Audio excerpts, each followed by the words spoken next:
So you were at the other side for about 2 years, you'd say, 71 to 73 or so, right? Almost 3 years? I think it was 74, but we also, Jolene and I also moved to New York, to San Francisco for 6 months. Oh, is so in the we were middle of all gone this? in the middle of all of this. Okay.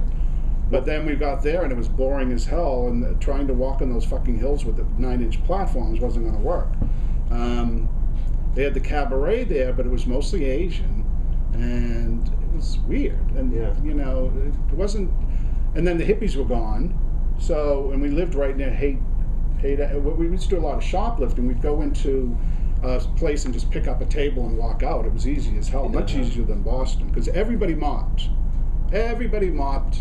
I used to have a fur coat, and it had gathered sleeves, so I used to go into the common market, and I would wrap pants around it, shirts, everything come out, and we'd have layers, and all of us mopped. In fact, I just stopped last year when Food Master closed. I was still getting food. Now they're gone, and I'm not going to do it at Stop and Shop. Yeah, they might have more security there, right? So somewhere along the way you decided to move to New York. We were all outlaws. Yeah.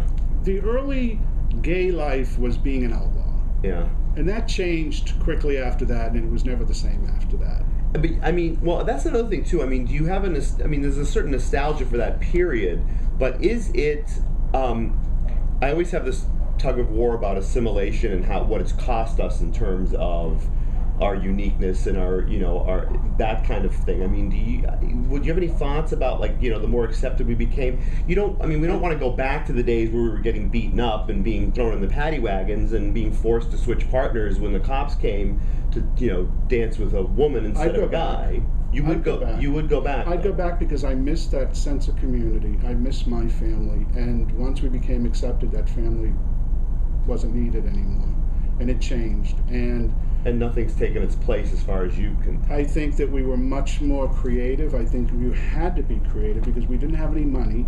We were all kids. We had to make, like I said, the drag queens would make their outfits out of anything that was available. Right. And we would do that. We would take our clothes and we'd cut them up. We would we'd do whatever we had to do. And, I think that the creativity, I think everything is much more deadened now. I think that people, I'm totally a stranger in a strange land today. I'm